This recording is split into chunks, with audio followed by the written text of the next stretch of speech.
अस्सलाम वालेकुम। शराय दस्तूर से मैं हूं अब्दुल क़य्यूम सिद्दीकी और आप हैं AQS के साथ एक बड़ी ख़बर के साथ आपके पास, बल्कि आपके सामने हाजिर हैं।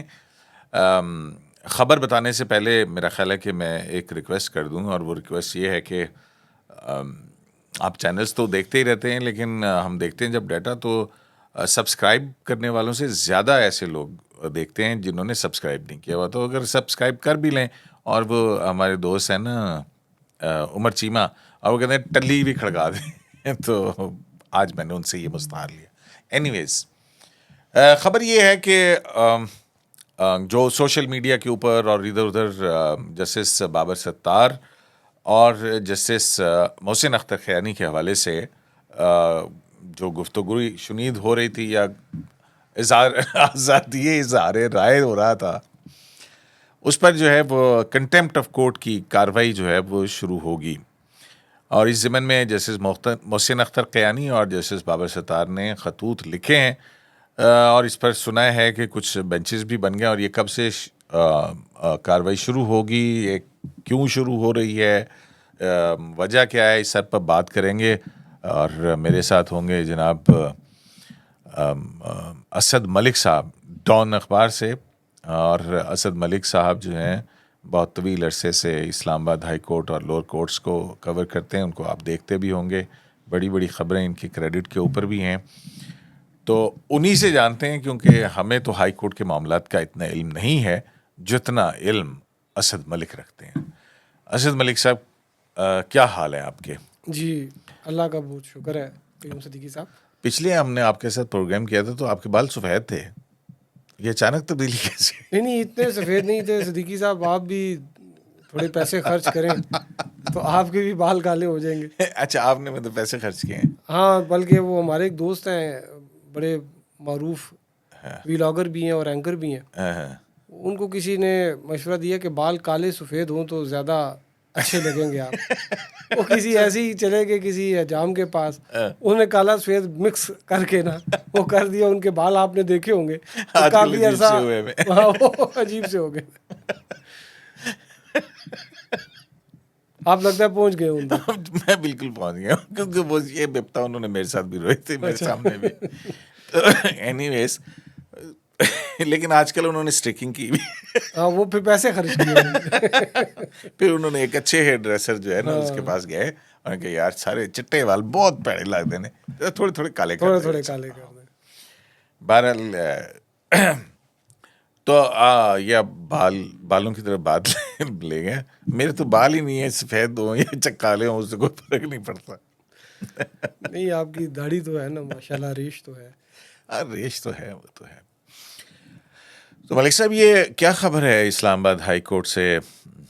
आ, हमने देखा कि पहले बाबर सत्तार साहब का डाटा लीक हुआ था, फिर उसके बाद ग्रीन कार्ड की बात आई, और फिर इस्लामाबाद हाई कोर्ट की जानिब से एक बाकायदा प्रेस रिलीज आई, और उसके अंदर तमाम चीज़ें वाज़ेह कर दी गई। जजेस का आज खुद नोटिस केस जो है उसमें जस्टिस अतर मिन्नाल्लाह साहब ने भी कहा कि जनाब बाबर सत्तार साहब ने हमें बताया था जो भी उनकी प्रॉपर्टीज़ हैं, और ये सारा कुछ उनके इल्म में था, और ये जुडिशल कमीशन के सामने डिस्कस भी हुआ था। फिर ये भी बात चली, और फिर जस्टिस काजी फैसल ने भी उस जुडिशल कमीशन की मीटिंग का अपना नोट निकाला, जिसके अंदर ये था कि इंटेलिजेंस एजेंसीज़ की क्लियरेंस जो है ना वो ज़रूरी होती थी, और उन पर किसी का नाम नहीं होता था। तो वो उसको भी डिस्कार्ड कर दिया गया था जुडिशल कमीशन की उस मीटिंग में। जस्टिस गुलजार उस वक्त चीफ जस्टिस थे, 2020 की बात कर। तो अब ये क्या हुआ जस्टिस मोहसिन अख्तर खयानी, और ये वाक़यात क्या हैं, कैसे अनफोल्ड हुए, और अब क्या होने लगा? और इसमें क़य्यूम सिद्दीकी साहब, जब ये 6 जजेस साहबान ने ख़त लिखा जस्टिस बाबर सत्तार जो है उनके हवाले से, तो पहले से कुछ जो है वो चीज़ें आ रही थी, क्योंकि ऑडियो लीक्स केस भी वो सुन रहे थे। इसके अलावा भी उनके एक इस्लामाबाद में एक प्लॉट था स्कूल का, उस हवाले से भी जो है वो मुख्तलिफ़ लोगों में बात चल रही थी, वकला के अंदर भी, और क्योंकि वो मामलात अदालत में भी थे। तो खैर वो तो एक उनका एक निजी मामला था, उसकी उन्होंने वजाहत भी की अपनी एक प्रेस रिलीज में कि स्कूल से उनका कोई ताल्लुक़ नहीं था। जो उनको स्कूल से कोई पैसे जो उनके अकाउंट में आए थे वो एक लीगल फ़ी की मद में आए थे। क्योंकि वो उस स्कूल का केस लड़ते थे। तो जस्टिस मोहसिन अख्तर कियानी जो हैं उनके ख़िलाफ़ भी रेफरेंसेस जो हैं वो पहले से आ रहे थे, अभी से नहीं आए। टेरियान केस का जब उनका एक स्प्लिट जजमेंट कह लें या एक नामुकम्मल जजमेंट उन्होंने अपलोड करवाई थी, क्योंकि उस आर्डर में उन्होंने लिखा था, इसको रजिस्ट्रार को डायरेक्शन थी कि इसको अपलोड कर दें, तो उससे पहले भी उनके ख़िलाफ़ रेफरेंसेस थे। 2023 मई के से पहले, मैं लास्ट ईयर ही आया था, तो उसमें पहले भी उनके ख़िलाफ़ जो है कुछ रेफरेंसेस थे। रेफरेंस नहीं, कंप्लेंट्स कह सकते हैं हमको। रेफरेंस कंप्लेंट्स देख लें, और चीज़ है। कंप्लेंट्स कह मतलब लें सुप्रीम तो जुडिशल काउंसिल के अंदर उनके खिलाफ शिकायत उनके भेजाई जा रही थी, वो शिकायत उससे पहले भी थी। अब जो ये 6 जजेस का जो ख़त था जिसमें जस्टिस मोहसिन अख्तर कियानी, तो उनमें उन्होंने ये भी कहा कि जो मेरे ख़िलाफ़ रेफरेंसेस आए थे वो बेसिकली मुझे स्कैंडलाइज किया गया, और उसमें उन्होंने ये भी कहा कि एक जब रेफरेंस फाइल हुआ फिर एक मीडिया कैंपेन जो है वो चली है मेरे ख़िलाफ़। तो ये फिर उसके बाद जब ये ख़त गया, शिकायत नहीं, जज साहब का जो जजिस साहिबान का ख़त गया, तो उसके बाद भी एक वकील है वकास मलिक, 25 मार्च को वो आपके भी व्लॉग में आए थे, वकास मलिक साहब। हाँ जी, और फिर मतीउल्लाह जान साहब हैं, उनके पास भी गए, फिर वो तलत हुसैन जो है उनके भी प्रोग्राम में गए। तो हमें ये पता चला कि वो भी जो है उनके बारे में भी जो शिकायत जज साहब ने लिखी है, कौन से जज साहब ने? जस्टिस मोहसिन अख्तर। अच्छा, जस्टिस मोहसिन। उसमें शायद उनका भी जिक्र है कि एक उन्होंने जो है पहले रेफरेंस फाइल किया, रेफरेंस पे तो चले खैर उनका नहीं था, लेकिन व्लॉग भी किया उन्होंने। आज जो वकास मलिक है उनका ज़रा मौक़िफ़ ज़रा डिफरेंट है, वो अदालत में भी बताएंगे, लेकिन मेरे से भी उनकी बात हुई थी, तो वो कह रहे थे कि देखें, मैंने अगर कोई व्लॉग में किसी के गया हूँ या मैं टीवी चैनल में गया हूँ, तो मैंने किसी सब जुडिस मामले को तो नहीं छेड़ा ना। सही, मैंने एक रेफरेंस फाइल किया है, किसी ने मेरे से पूछा, शिकायत फाइल की, किसी ने मेरे से पूछा तो मैंने बता दिया उनको कि जी ये मेरा था, और ना मैंने कोई उसके में कोई शिकायत के अंदर कुछ उन्होंने कोई मुख्तलिफ वाक़यात FIRs के हवाले और नामुनासिब अल्फाज भी लिखे थे। तो लेकिन जो जज साहब का ये ख्याल है कि इस तरह से जुडिशरी को उनको स्कैंडलाइज करने की कोशिश की गई है।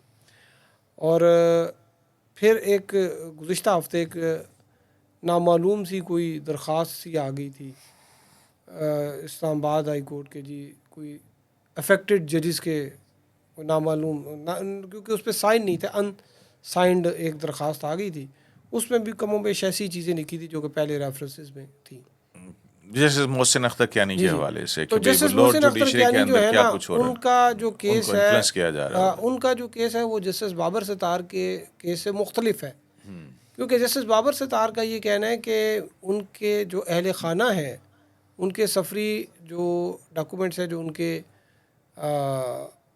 आइडेंटिटी कार्ड्स हैं US की नेशनलिटी के, वो अपलोड किए गए हैं सोशल मीडिया। हाँ, उनकी जो प्राइवेसी है वो ब्रीच हुई है। उनके अपने जो ग्रीन कार्ड है वो उन्होंने कहा कि वो भी जो है मेरा एक पर्सनल डॉक्यूमेंट था, वो ब्रीच हुआ है। उनका केस इस वजह से मुख्तलिफ है, और फिर उसको अब मुख्तलिफ लोगों ने ट्वीट किया, उसके हवाले से मुख्तलिफ बातें की। तो अब जस्टिस बाबर सितार जो उन्होंने तो एक अपनी क्लैरिफिकेशन भी इशू करवाई थी इस्लामाबाद हाई कोर्ट से। तो जब इन्होंने ख़त लिखा तो फिर जस्टिस मोहसिन अख्तर कियानी जो है उन्होंने भी लिख दिया। तो ये अब आर्टिकल 204 के तहत जो है वो हाई कोर्ट ने, आप समझें कि इंस्टीट्यूशनल रिस्पांस दिया है। तो फिर ख़त क्यों लिखा?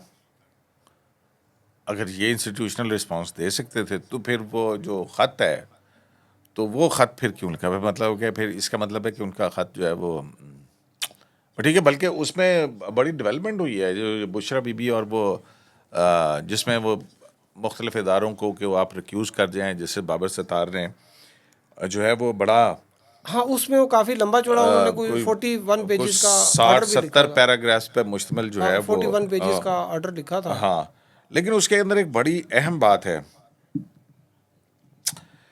और ये कल भी हुई है, कल जब जजेस आज खुद नोटिस केस था, उसमें सुप्रीम कोर्ट बार एसोसिएशन के जो प्रेसिडेंट हैं, ये बड़ी ओवरलुक हो गई इधर उधर से।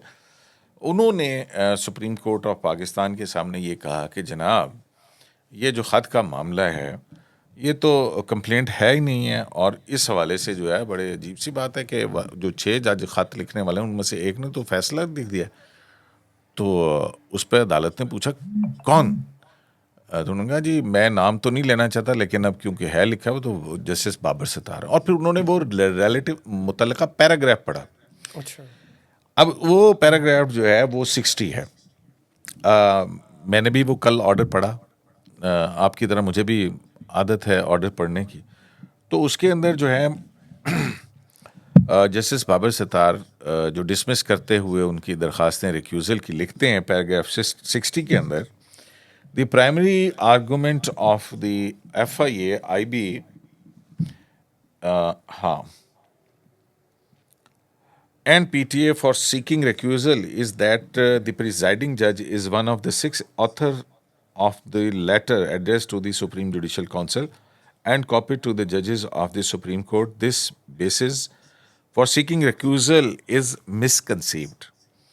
The letter is, अब emphasize है इसके ऊपर, the letter is a correspondence among us members of the judiciary. हाँ जी जी बिल्कुल, ये इसके ऊपर मैंने अपनी स्टोरी में भी ये लिखा था। हाँ, it seeks guidance from the Supreme Judicial Council with regard to the appropriate response to incidents of intimidation and harassment faced by members of the judiciary from outside of the institution, including inter alia operatives of ISI. The letter is addressed to the Supreme Judicial Council, which is vested with authority under Article 209 of the Constitution to prescribe the code of conduct. The judges of the high courts are bound to abide by in terms of Article 209 of the Constitution as well as the oath of the office sworn by judges. The letter was copied to judges of the Supreme Court, as it also proposed a judicial convention for purposes of carrying out an intra-institutional conversation to discuss how best to protect the independence of the judiciary, which is a salient feature of the Constitution as an institutional matter. The letter is not, अब ये सुनिए, the letter is not in the nature of a complaint, as the SJC has no mandate to investigate the actions of intelligence operatives, and was also not a communication meant for public consumption. It was a confidential intra-institutional that got leaked. ठीक है जी। और अब जो है उस पर supreme court bar ने ये भी मुतालबा कर दिया कि जनाब ये फिर जाहिर है अगर ये हाई कोर्ट से लीक नहीं हुआ तो फिर सुप्रीम कोर्ट से हुआ होगा, तो फिर ये जज लीक होने का इन्वेस्टिगेशन का भी उन्होंने मुतालबा कर दिया। हाँ, तो ये तो होना चाहिए ना कि ये कैसे लीक हुआ। अब ये तो ज़्यादा आसान है बजाय इसके कि आप, क्योंकि ज़्यादा इशू जो है वो उसके बाद 2-3 चीज़ें हो गई। अच्छा, इसमें कयूम सिद्दीकी साहब, इसमें ना एक जो चीज़ थी ये तो लेकिन ये बाकी 6 जजेस के बिहाफ पे एक केस के अंदर जज साहब ये कैसे लिख सकते हैं? वो क्योंकि ही वाज वो वन ऑफ दी ऑथर, और मेरा ख्याल है ऑथर जज भी शायद ये होंगे। लेकिन जो इन्होंने ऑथर जज किस चीज़ के? वो लेटर जो लिखा, अच्छा, असल में देखिए ना, ये बड़े अच्छे आर्टिकल लिखते थे ना, इनकी राइटिंग स्किल्स के ऊपर तो किसी को कोई डाउट तो नहीं है कि, तो एक्सपीरियंस भी है इनको लिखने का। तो उसमें होता है कि आप भी बचपन में अभी खुशखत हैं तो आगे पीछे दोस्त यार आप कहते होंगे चलो जी सिद्दीकी साहब साढ़े ख़त तुसी आपसे ख़त भी लिखाते होंगे। आपके ज़माने में तो डाकिया शाकिया होता होगा ना जी। तो वो लोग हाथ से ख़त लिखते थे। मेरे ज़माने में डाकिया भी था, फिर ईमेल भी आ गई थी, और फिर जो है वो yahoo.com वो याहू चैट भी होती थी, और ये सारा कुछ होता था चैट। अब तो मेरे ज़माने में चैट GPT भी आ गई। अच्छा, मेरा ज़माना भी चल रहा है। अच्छा, मैं सिद्दीकी साहब ये आपको बताऊं कि ये वाला जो इशू है, और जो इसमें तो उन्होंने कहा जी कि हमने तो सुप्रीम कोर्ट को, सुप्रीम जुडिशल काउंसिल को इसलिए लिखा था कि आप कोई रूल्स फ्रेम करें कि कोई कंडक्ट, कोई कोड ऑफ कंडक्ट हो कि हमने कैसे रिएक्ट करना है उस पर। लेकिन वैसे तो तजावीज़ गई हैं ना, उसमें मेरे ये इस किस्म की नहीं पड़ी है कि वो उन्होंने उसको सुप्रीम जुडिशल काउंसिल को कहा हो। या सुप्रीम कोर्ट को कहा हो कि हमारे लिए कोई कोड ऑफ कंडक्ट बनाए, ऐसी बात नहीं थी। नहीं, वो तो कह रहे हैं कि ये कन्वेंशन बुलाने के लिए था और उनको नहीं, पता जो है कि supreme supreme judicial council investigate, intelligence agency को इन्वेस्टिगेट लेकिन नहीं कर उसमें सकती है। उन्होंने लिखा हुआ है कि हमने तो इस वजह से कहा कि कोई कोड ऑफ कंडक्ट जो है वो वजह किया जाए कि भाई हमें अगर कोई इस किस्म की सिचुएशन हो तो हमने कैसे करना है। हाई कोर्ट के जजेस पूछ रहे हैं कि अगर कोई हमें इंटरफेरेंस करेगा तो हम उसको कैसे रिएक्ट भाईजान, करेंगे, आप हमें बताएं। कल ही के केस के अंदर चीफ जस्टिस ऑफ पाकिस्तान कह रहे थे, और जब सुप्रीम जुडिशियल काउंसिल के हवाले से अहमद हसन शाह जो हैं वो बात कर रहे थे कि भाई वहाँ पे भी कुछ हो रहा होगा, तो उन्होंने कहा कि बात सुने, ठहर जाएं, रुक जाएं। सुप्रीम जुडिशियल काउंसिल एक दूसरा कॉन्स्टिट्यूशनल इदारा है, तो मैं उसके इदारे के गो के उसका सरबराह हूँ। यहाँ पे 2 उसके मेंबर्स भी हैं, लेकिन बाकी 2 मेंबर्स जो हैं वो तो नहीं है इसके अंदर शामिल हैं। तो लिहाजा वो एक अलहदा एक आइनी इदारा है। ये हाई कोर्ट के जज साहिबान कैसे किसी आइनी इदारे को क्या करना है क्या नहीं करना है उस पर लिख सकते हैं?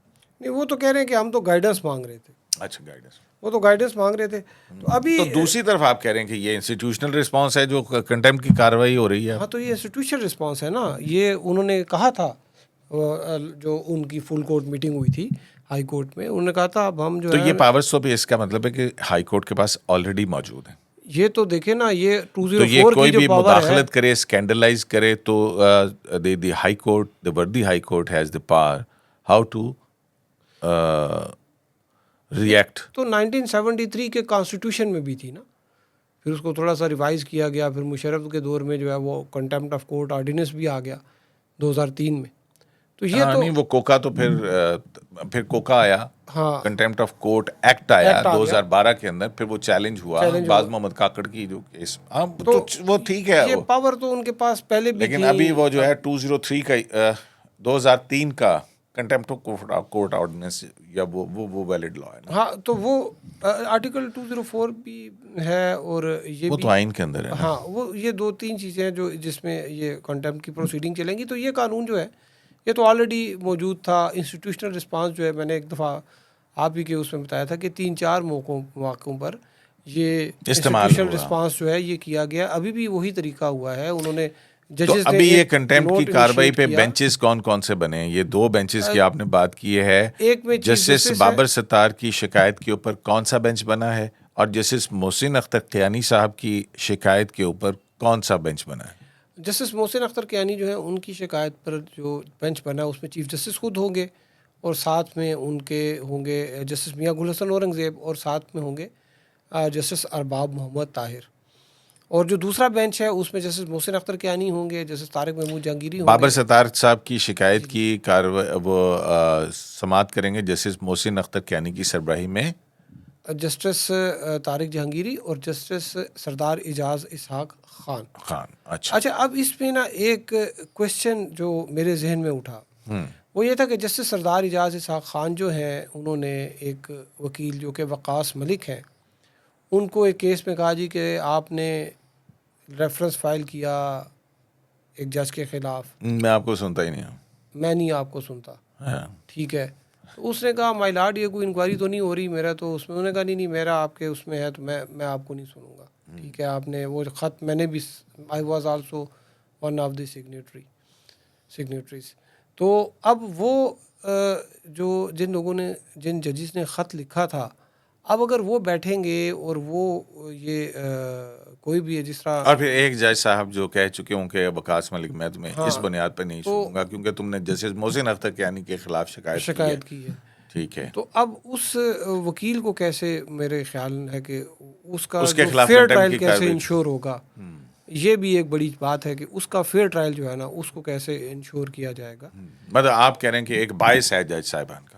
एक बाइस तो खुद उन्होंने एडमिट किया ना कोर्ट में कि आपके जो है खिलाफ जो तो है। ऐसी सूरत में अगर बेंच वो टूटता है तो फिर क्या होगा? बेंच टूटता है तो फिर तो 2 रुकनी बेंच ही बचते हैं जिन्होंने ख़त नहीं लिखा। 2 रुकन ही बचते हैं ना, क्योंकि चीफ चीफ जस्टिस जस्टिस हैं आमिर फारूक और जस्टिस मियां मियां गुल गुल हसन हसन औरंगज़ेब, इन दोनों ने जो है वो लेकिन मोहसिन कैनी साहब के हवाले से तो कोई मसला नहीं है, वो तो बाबर सत्तार साहब का एक और मामला है ना। लेकिन वहाँ पे भी लीगल क्वेश्चन उठ जाएंगे कि भाई फैमिली की जो है अगर कोई इन्फॉर्मेशन लीक होती है या वो होती है, वो how it fall into the category of scandalizing the जज। उसके भी देखें ना रेलेवेंट लॉज हैं जिनके तहत आप उसको प्रोसीड कर सकते हैं। अब देखिए कि मुझे याद है कि एक केस था, ये जो जस्टिस काजी फाइज ईसा जो चीफ जस्टिस हैं, आपको याद होगा एक को मौलाना साहब थे कोई मुर्गा में, जिन्होंने इनको बाकायदा थ्रेट किया था, याद है आपको? मिर्जा इफ्तिखारुद्दीन मिर्ज़ा इफ्तिखारुद्दीन कत्ल की धमकियां दी थी, कत्ल की कत्ल के धमकियां फतवे दी दिए थी, थे। कत्ल के फतवे दिए थे। तो उसको तो जब उसकी बेल आई थी तो उसमें जस्टिस सतर सुप्रीम मिनल्ला कोर्ट ने का भी उसको बुलाया था, कंटेम्प्ट चार्ज भी फ्रेम हुआ उसके बाद का। चार्ज भी फ्रेम हुआ। आपको पता है उस वक्त इस्लामाबाद हाई कोर्ट के चीफ जस्टिस थे जस्टिस अतर मिनल्ला, उन्होंने तो बहुत ही मामूली सी रकम के एवज उसको छोड़ दिया था, उसकी बेल, उसको बेल ग्रांट कर दी थी। कल भी बड़ी एक बात हुई, इस्लामाबाद हाई कोर्ट बार के वकील अहमद हसन शाह ने जो थे वो आखिर में उठते उठते कहा, उन्होंने कहा कि जनाब मुदाखलत के हवाले से तो ये है कि यहाँ पे जजेस ने जो है वो वकला के खिलाफ दहशतगर्दी के ATA के मुकदमात बनवाए। हाँ, तो 50 के करीब वकला के ऊपर वो बड़े और वो भी जैसे, और फिर वो जैसे जमाल बंदोखेल ने रोका और उन्होंने कहा नहीं नहीं आप उस तरफ ना ही जाएं तो बेहतर है, कि वो क्यों हुए थे।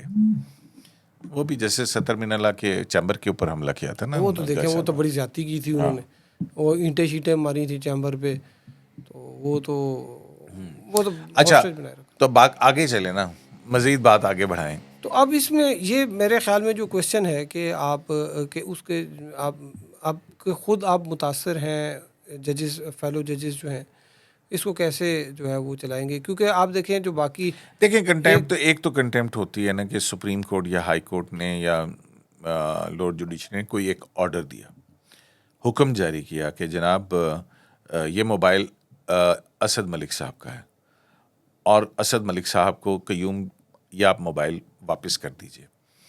लेकिन कयूम साहब जो हैं वो असद मलिक साहब का मोबाइल वापस नहीं करते हैं, तो इस तरह से वो एक अदालती हुक्म की खिलाफ वर्जी करते हैं और वो एक कंटेम्प्ट ऑफ कोर्ट के मुर्तकब होते हैं, यानी अदालती फैसले की खिलाफ वर्जी के ऊपर कंटेम्प्ट ऑफ कोर्ट है।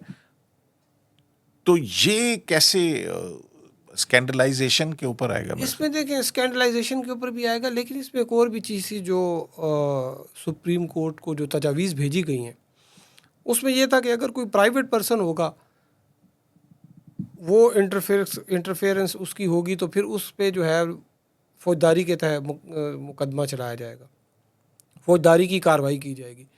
तो फौजदारी की कार्रवाई हाई कोर्ट नहीं करती, वो करती है नहीं देखें, कंटेम्प्ट ऑफ कोर्ट जो है ना वो क्रिमिनल ऑफेंस है। नहीं मैं आपको बता तो रहा वो हूँ, फौजदारी ट्रायल ही होता है। सुप्रीम कोर्ट में हुआ यार, यूसुफ रजा गिलानी जो हैं उन्होंने जब सुप्रीम कोर्ट के फैसले पे अमल दरामद नहीं किया, उनके खिलाफ कंटेम्प्ट की कार्रवाई हुई, उसमें बाकायदा तौर के ऊपर चार्ज फ्रेम होता है, एविडेंस ले होती है, एविडेंस क्रॉस एग्जामिन होती है, फिर उसके बाद मतलब इट्स अ ट्रायल, ठीक है ना।